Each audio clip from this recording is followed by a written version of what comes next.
Yes, hello friends, कैसे हैं आप? आशा करता हूं आप अच्छे होंगे, आपके घर पर, आपके सोसाइटी पर सब अच्छे होंगे, स्वस्थ होंगे। आज मैं पॉलिटी एमसीक्यू पार्ट 10 लेकर आया हूं। ये टेस्ट सीरीज एमसीक्यू उसका होता है, पॉलिटी का मैं लगा रहा हूं, जो सभी कम्पिटेटिव एग्जाम के लिए लाभदायक है। ये state public service commission, UPSC हो, नेट हो, सेट हो, टीजीटी, पीजीटी, आरआरबी, एसएससी या अदर स्टेट के जितने भी एसएससी है, सबके लिए लाभदायक होगा। हर कोई इसे देख सकता है। मैं हिंदी इंग्लिश दोनों में देता हूँ ये टेस्ट सीरीज।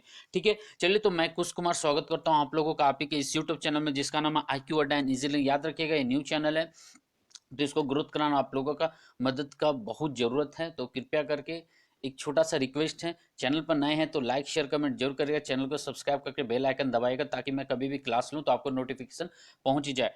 ठीक है, चलिए तो आज का सेशन में स्टार्ट करता हूं। तो आज का पहला क्लास क्वेश्चन होगा, याद रखिएगा, मैंने जितने भी टेस्ट से चलाई है मैंने प्लेलिस्ट में डाल दिया, प्लेलिस्ट में जाकर देख लीजिएगा। पॉलिटी एमसीक्यू करके होगा, आप वहां से सारे टेस्ट से लगा सकते हैं। चलिए तो आज का क्वेश्चन स्टार्ट करते हैं।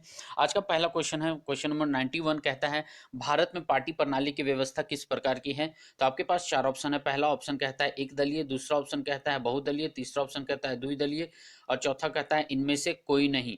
तो क्या होगा इसका आंसर? 91 का क्वेश्चन का आंसर क्या होगा? भारत में किस प्रकार की प्रणाली है, पार्टी प्रणाली है, दलीय व्यवस्था है? याद रखिए, इसका ऑप्शन होगा दो, मतलब बी, ब, बहुदलीय व्यवस्था है। ठीक है, याद है, मल्टी पार्टी सिस्टम इंडिया में है। ठीक है, आप लोगों को पता है कि एक दलीय का है, द्विदलीय का है, जैसे कि अमेरिका में द्विदलीय हो जाता है, ब्रिटेन में द्विदलीय हो जाता है, एक दलीय का। चाइना भी दो दलीय, लेकिन इनडायरेक्टली कहिए तो या डायरेक्टली कहिए तो एक दलीय ही है। ठीक है, नॉर्थ कोरिया में एक दलीय है। ठीक है, आगे चलते क्वेश्चन नंबर 92 क्या कहता है देखते हैं। दूसरा क्वेश्चन, क्वेश्चन नंबर 92 कहता है, भारत के किस उच्च न्यायालय में न्यायाधीशों की संख्या सबसे अधिक है? तो आपके पास चार ऑप्शन है। पहला ऑप्शन कहता है कलकत्ता उच्च न्यायालय, दूसरा ऑप्शन कहता है मुंबई उच्च न्यायालय, तीसरा ऑप्शन कहता है गुवाहाटी उच्च न्यायालय, और चौथा ऑप्शन कहता है इलाहाबाद उच्च न्यायालय। तो क्या होगा? कलकत्ता उच्च न्यायालय, मुंबई उच्च न्यायालय, गुवाहाटी उच्च न्यायालय, इनमें से कौन से न्यायालयों में न्यायाधीशों की संख्या सबसे अधिक है? तो आपके पास चार ऑप्शन में तो कौन होगा? देखिए, इसका आंसर होगा इलाहाबाद। तो यहाँ पर कितने हैं तो याद रखिएगा 95 हैं, 95 न्यायाधीशों की संख्या है। और ये कौन सा अनुच्छेद में आता है तो बता देता हूँ मैं।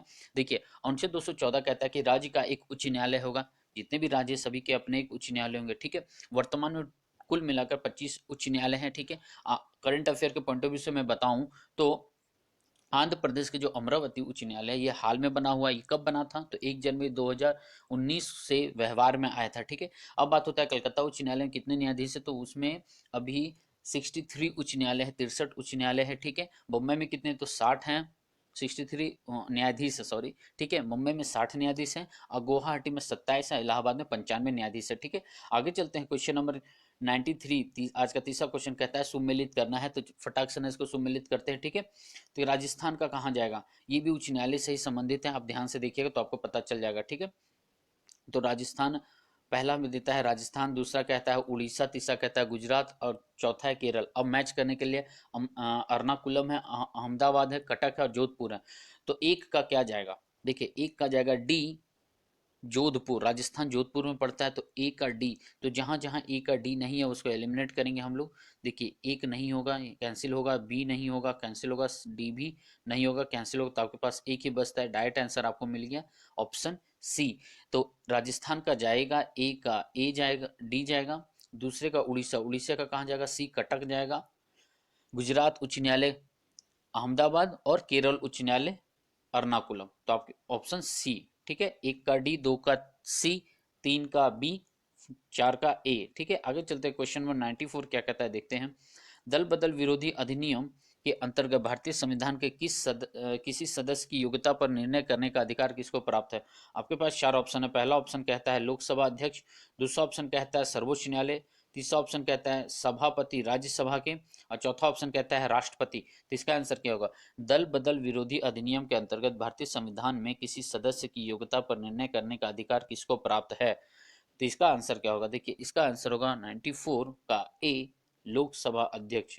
यही डिसाइड करते हैं कि ये कौन गलत रूल से दल बदल विरोधी अंतर्गत में योग्य है या योग्य नहीं है। देखिए, जब थोड़ा सा मैं कंटेंट बताया, तो जब मूल संविधान बना था, जब हमारा संविधान बनाए थे संविधान सभा ने, तब उस समय दल बदल से संबंधित कोई ऐसा कानून व्यवस्था नहीं था। लेकिन वर्ष 1995 में 52वां संविधान संशोधन अधिनियम आता है।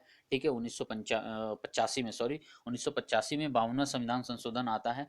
तो अनुच्छेद 84 में ये कहा गया है कि संसद के सदस्यों की योग्यता क्या होनी चाहिए। अब उसके आधार पर एक अनुसूची बनाया गया, अनुसूची संख्या 10 पर यह बताया गया है।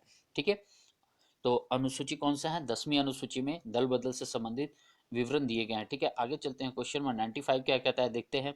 यह किसका कथन है कि राजनीतिक संस्कृति तथा शासन के स्थायित्व के बीच कोई सीधा संबंध नहीं है।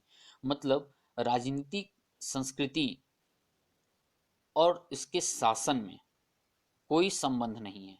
ये बात किसने कहा है? ठीक है, आपके पास चार ऑप्शन है। पहला ऑप्शन कहता है लिजफर्ड, दूसरा ऑप्शन कहता है वोलिन, सॉरी, पहला ऑप्शन है लिजफर्ड, दूसरा ऑप्शन है वोलिन, तीसरा ऑप्शन है कावनाग और चौथा ऑप्शन है ब्लांडेल। देखिए हिंदी में कुछ और टाइप का लगता है। ठीक है, इंग्लिश में मैं पढ़ देता हूँ। ठीक है, लाइकफर्ड बोलते हैं, वोलिन पढ़ते हैं। ठीक है, वांगेन पढ़ते हैं, क का प्रोनाउंसिएशन यहाँ पर नहीं होता इंग्लिश में। ठीक है, और ब्लांडेल कहते हैं इंग्लिश में। ठीक है, तो क्या होगा इसका आंसर, क्या होगा 1 2 3 4 में? देखिए इसका आंसर होगा ऑप्शन ए। लिजफर्ड में बोलते हैं कि राजनीतिक संस्कृति का शासन से कोई लेना देना सीधा संबंध नहीं है। अब ये कौन थे, क्या बोले, उनका विचारधारा क्या थे? देखिए इनका पूरा नाम था आर्लेंड लिजफर्ड। ठीक है, एक राजनीतिक विज्ञानी थे। ठीक है, जिन्होंने तुलनात्मक राजनीतिक चुनाव और मतदान प्रणाली, लोकतांत्रिक संस्थाओं इत्यादि जातीय और राजनीति की विशेषता पर बल दे करके अध्ययन किया था। ठीक है, और उसमें विशेषता भी उन्होंने पाया था। ठीक है, अब बात करते हैं तो उनका विचार क्या था। देखिए उनका मेन काम क्या था कि लोकतंत्र पर उनका काम उल्लेखनीय है। ठीक है, खास करके लोकतंत्र पर वो अलग अलग तरीकों में नहीं, मतलब अलग अलग तबकों में बटे समाज के बीच जो शक्ति विभाजन है उसके जरिए लोकतंत्र को बनाए रखने पर वो बल देते थे। ठीक है, अब इनके आधार आधार पर, इन सब के आधार पर उनका दावा था कि दुनिया के बहुत से ऐसे देश हैं जहां राजनीतिक संस्कृति वहां के नागरिक संस्कृति की पूरी तरह से अलग है, लेकिन फिर भी वहां शासन का स्थायित्व, जो उनका स्थायित्व था, देखने को मिलता है। मतलब शासन, वहाँ की संस्कृति अलग है और शासन व्यवस्था अलग है। ठीक है, और बहुत जगह की संस्कृति जैसा वैसे ही शासन व्यवस्था है। तो इसलिए उनका कहना था कि संस्कृति का शासन से कोई लेना देना नहीं है, कोई संबंध नहीं है। ठीक है, यह बात राजनीतिक संस्कृति और शासन की स्थिरता के प्रचलित सिद्धांत को चुनौती देते हैं। ठीक है, याद रखिएगा चुनौती देते हैं। आगे चलते हैं। क्वेश्चन नंबर 96 क्या कहता है?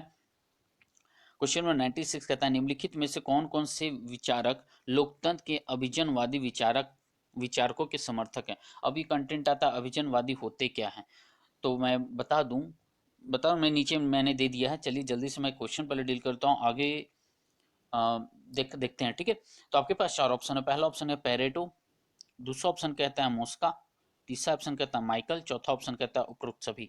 तो निम्नलिखित में से कौन कौन से विचारक लोकतंत्र के अभिजनवादी विचारों के समर्थक है? तो इसका आंसर क्या होगा? देखिए इसका आंसर होगा ऑप्शन डी, मतलब इनमें से सभी, उपरोक्त सभी। ठीक है, ये सब अभिजनवादी, लोकतांत्रिक अभिजनवादी के समर्थक रहते हैं। याद रखिए लोकतांत्रिक अभिजनवादी, अभिजनवादी कंटेंट आ जाएगा यदि लोकतंत्र नहीं रहेगा, तो यह सोच कर टिक लगाना है। ठीक है, सही करना है। तो क्या है विजनवादी, यहाँ पर मैंने दे दिया। आप वीडियो पॉज करके देख लीजिएगा क्या एक्चुअली मीनिंग है विजनवादी का। ठीक है, आगे चलते हैं। आप लोगों ने ऐसे पढ़ा ही होगा। ठीक है, आगे चलते हैं। क्वेश्चन नंबर 97 क्या कहता है? प्रजातंत्र की सफलता के लिए निम्नलिखित में से क्या आवश्यक शर्त है? मतलब एक प्रजातंत्र को सफल बनाने के लिए कौन कौन से एलिमेंट होने चाहिए? तो पहला आपके पास चार ऑप्शन। पहला ऑप्शन कहता है समाचार पत्रों की स्वतंत्रता, दूसरा ऑप्शन कहता है कानून का शासन, तीसरा ऑप्शन कहता है जन जागरूकता, चौथा ऑप्शन कहता है इनमें से, मतलब उपरोक्त में से सभी। तो इसका आंसर क्या होगा? देखिए इसका भी आंसर ऑप्शन डी होगा, उपरोक्त सभी। समाचार पत्रों की स्वतंत्रता भी होनी चाहिए। ठीक है, जो लोकतंत्र को सफल बनाना है तो कानून का शासन होना चाहिए, कोई जनता का शासन है तो मतलब कोई एक इंसान का शासन नहीं है, कानून उसके अंतर्गत आता है। ठीक है, और जन जागरूकता, लोगों को जागरूक होना चाहिए, समझदार होना चाहिए, जानकारी उसको होनी चाहिए हर चीज़ के बारे में। ठीक है, आगे चलते हैं। क्वेश्चन नंबर 98 क्या कहता है? आज का 8वां क्वेश्चन, भारत का महान न्यायवादी को कहाँ पर सुनवाई करने का अधिकार है?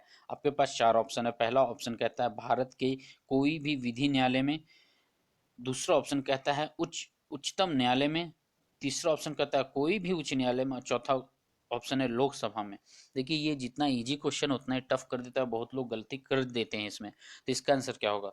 देखिए बहुत को मार देंगे ऑप्शन सी। ठीक है, जो कि वो गलत है। ठीक है, लोकसभा में वो उनको सिर्फ, देखिए लोकसभा के बारे में अभी बता दूंगा। ठीक है, तो इसका आंसर होगा ऑप्शन ए, भारत के कोई भी विधि न्यायालय में वो जाकर अपना सुनवाई दे सकते हैं। देखिए बात क्या होता है, देखिए सबसे पहले वो तो भारत का प्रथम विधि अधिकारी इनको बोला जाता है, जो भारत के महान न्यायवादी होते हैं, अटॉर्नी जनरल जिसे कहा गया, ठीक है। अब इनकी नियुक्ति से संबंधित ये कौन है, इनका क्या है, तो आर्टिकल 76 बताता है हमें, आर्टिकल 76 बताता है, ठीक है। अब देखिए संसद जो लोकसभा है, देखिए संसद के सदस्य नहीं होते हैं ये, लेकिन फिर भी यहाँ पर वो भाग ले सकते हैं। यही इनमें एक स्पेशल पावर है, खास करके पावर है, ठीक है। अब भारत के प्रथम विधि अधिकारी भी इन्हें माना गया। और एक और पावर क्या है कि कोई भी विधि न्यायालय में ये अपनी सुनवाई दे सकते हैं, ठीक है। आगे चलते हैं। क्वेश्चन नंबर 99 क्या कहता है, निम्नलिखित में से किस देश में द्विदलीय प्रणाली है? आपके पास चार ऑप्शन है। पहला ऑप्शन कहता है ब्रिटेन, दूसरा इटली, तीसरा रूस, चौथा स्विट्जरलैंड। तो क्या है द्विदलीय प्रणाली कहाँ पर होगा? देखिए इसका ऑप्शन होगा ऑप्शन ए ब्रिटेन होगा, ठीक है। अमेरिका में कौन, अमेरिका में द्विदलीय प्रणाली है, ठीक है। डेमोक्रेटिक पार्टी एक है और एक रिपब्लिकन है, ठीक है। अच्छा तो रूस में क्या है? रूस में याद रखिएगा मल्टी पार्टी सिस्टम है। रशिया में भी और स्विट्जरलैंड में भी रशियन पार्टी, सॉरी मतलब मल्टी पार्टी सिस्टम है रूस और स्विट्जरलैंड दोनों में, ठीक है। इटली में क्या है ये आप कमेंट बॉक्स में मुझे बताइएगा। आगे चलते हैं। क्वेश्चन में 100 क्या कहता है, आज का अंतिम क्वेश्चन है, ठीक है। 10वां क्वेश्चन है, निम्नलिखित में से प्रजातंत्र की आलोचना किसने नहीं की है? प्रजातंत्र की आलोचना किसने नहीं की है? तो मतलब कोई एक होगा और बाकी सब आलोचक होंगे। तो आपके पास चार ऑप्शन, पहला ऑप्शन कहता है कार्लाइन, दूसरा ऑप्शन कहता है लेकी, तीसरा ऑप्शन कहता है ब्राइस, चौथा है सर हेनरी मैन। तो इसका आंसर क्या होगा, जल्दी बताइए। देखिए इसका आंसर होगा सी ब्राइस।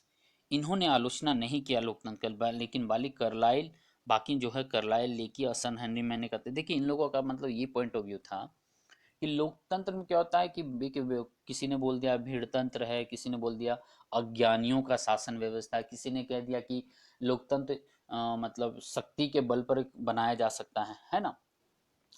मतलब अनपढ़ों की व्यवस्था के रूप में कुछ लोगों ने एक्सप्लेन करके रख दिया है, ठीक है। तो बात यहाँ पर होता है कि किन किन ने आलोचना की है। तो यहाँ पर आलोचना करने वाले कौन हो गए, कार्लाइल हो गए, लेकी हो गए और सन हेनरी मैन हो गए। इसको याद करने का तरीका मैंने बना दिया कालेसर, ठीक है। एक टर्म मैंने दे दिया कालेसर, ठीक है। याद रखिएगा लोकतंत्र के आलोचक आलोचना नहीं करने वाले कौन है, कालेसर, का से हो जाएगा कार्लाइल, ले से हो जाएगा लेकी, सर से हो जाएगा सर हेनरी मैन, ठीक है। चलिए तो आज इतना ही है। और वीडियो पसंद है तो लाइक शेयर कमेंट जरूर करिएगा। चैनल पर नए हैं तो सब्सक्राइब करना ना भूलें, ठीक है। सब्सक्राइब करके बेल आइकन दबाएगा ताकि मैं बेल आइकन दबाने के नोटिफिकेशन उसको ऑन करें, ताकि मैं जब भी मैं क्लासेस लूँ वीडियो डालूँ तो आपको नोटिफिकेशन मिल जाए, ठीक है। चलिए ठीक है, वीडियो पसंद तो लाइक शेयर कमेंट जरूर करिएगा। चलिए घर पर रहिए, सुरक्षित रहिए, बड़ों से आशीर्वाद लेते हुए छोटों को प्यार देते रहिएगा, ठीक है। फिर मिलता हूँ मैं, धन्यवाद, जय हिंद।